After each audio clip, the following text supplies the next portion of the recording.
Bom dia! Vamos ao devocional de hoje. A luz tá pegando uma sombra. Jó 39, Gênesis 39, Marcos 11. Começar por Gênesis 39. José é sediado pela mulher de Potifar. José havia sido levado para o Egito, onde o egípcio Potifar, oficial do faraó e capitão da guarda, comprou-o dos ismaelitas que o tinha levado para lá. O Senhor estava com José, de modo que este prosperou e passou a morar na casa do seu senhor egípcio. Quando este percebeu que o Senhor estava com ele e que o fazia prosperar em tudo o que realizava, agradou-se de José e tornou-o administrador de seus bens. Potifar deixou a seu cuidado a casa e lhe confiou tudo o que possuía. Desde que o deixou cuidando de sua casa e de todos os seus bens, o Senhor abençoou a casa do egípcio por causa de José. A bênção do Senhor estava sobre tudo o que Potifar possuía, tanto em casa como no campo.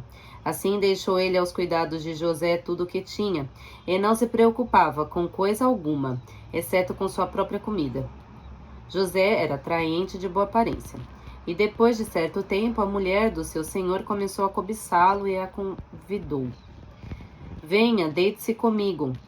Mas ele se recusou e lhe disse: Meu senhor não se preocupa com coisa alguma de sua casa, e tudo o que tem deixou aos meus cuidados. Ninguém desta casa está acima de mim. Ele nada me negou, a não ser a senhora, porque é a mulher dele. Como poderia eu então cometer algo tão perverso e pecar contra Deus?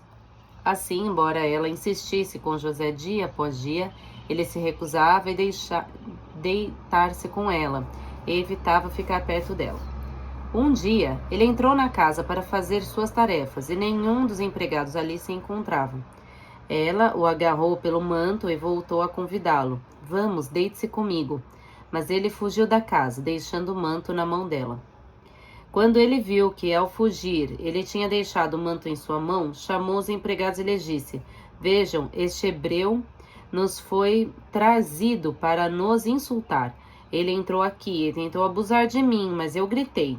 Quando me ouviu gritar por socorro, largou seu manto ao meu lado e fugiu da casa.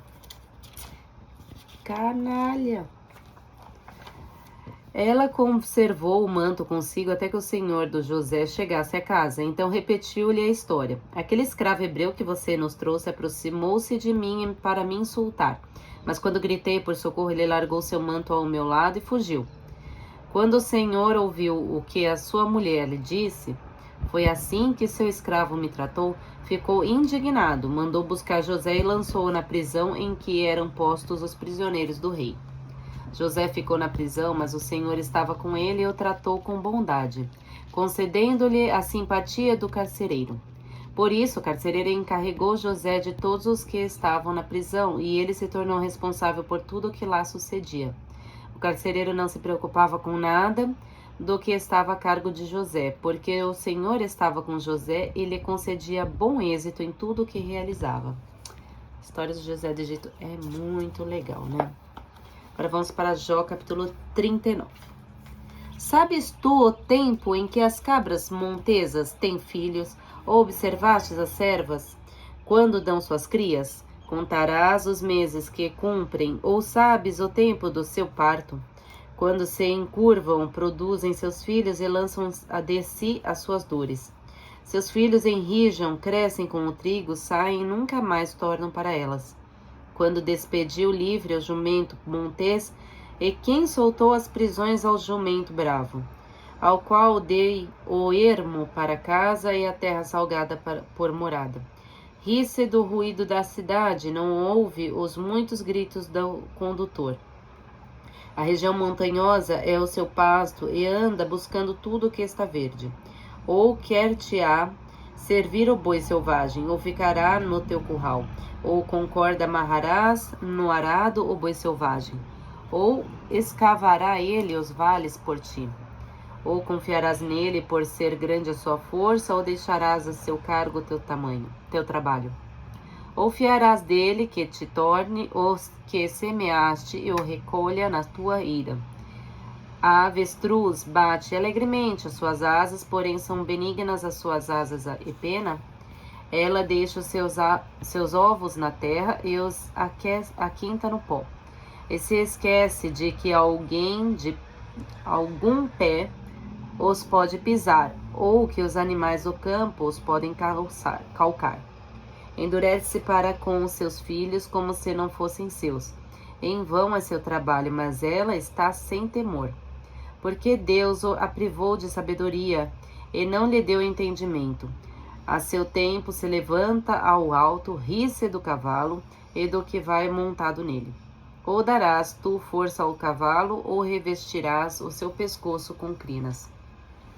Ou espantá-lo-ás como aos gafanhotos, terrível é o fogoso respirar das suas ventas. Escarva a terra e folga na sua força e sai ao encontro dos armados. Ri-se do temor e não se espanta e não torna atrás por causa da espada. Contra ele range a aljava, o ferro flamante da lança e do dardo. Agitando-se e indignando-se, serve a terra e não faz caso do som da trombeta. Ao soar das trombetas diz: eia, e cheira de longe a guerra, e o trovão dos capitães e o alarido. Ou voa o gavião pela tua inteligência e estende as suas asas para o sul.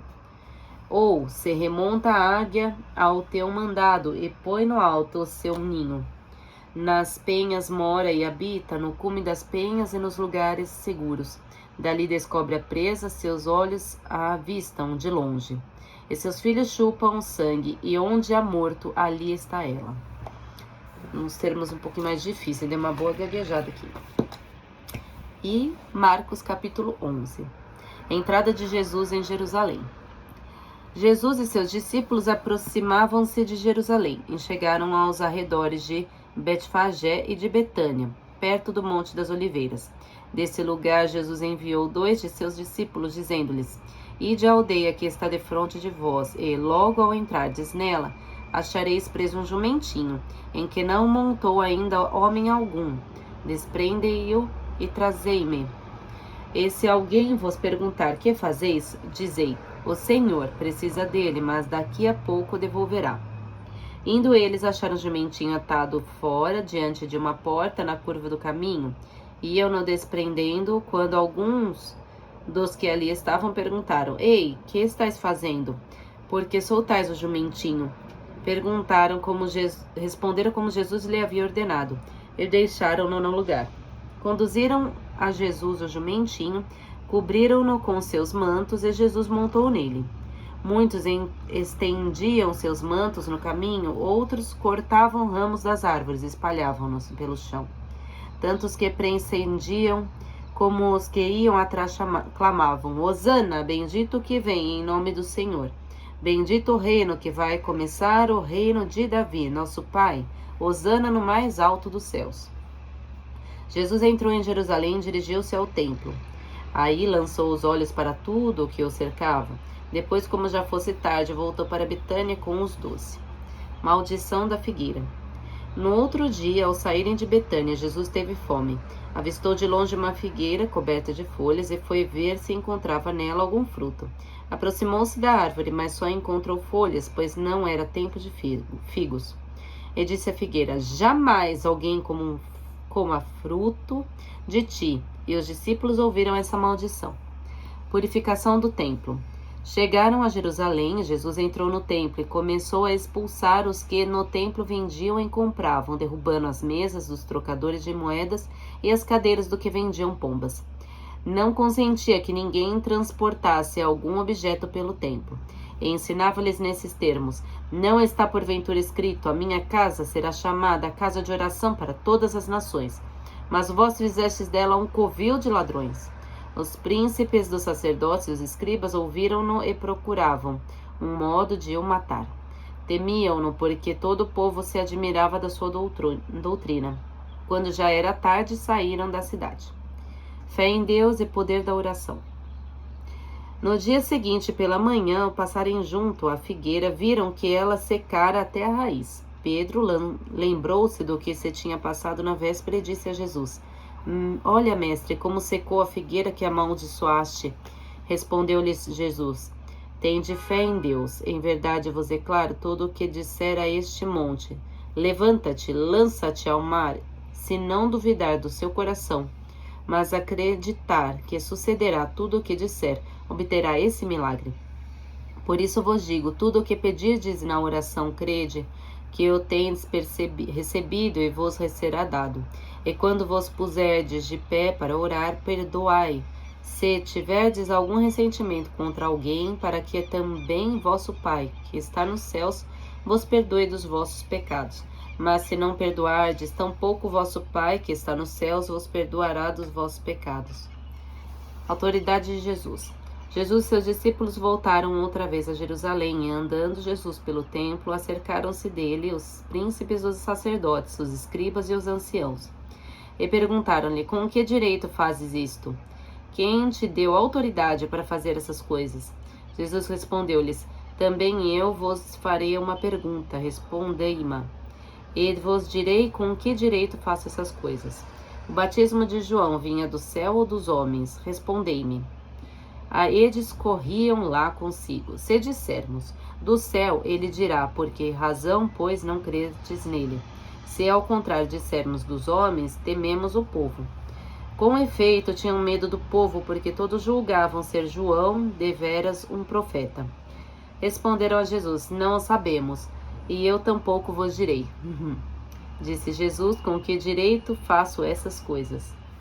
Amém. Glória a Deus.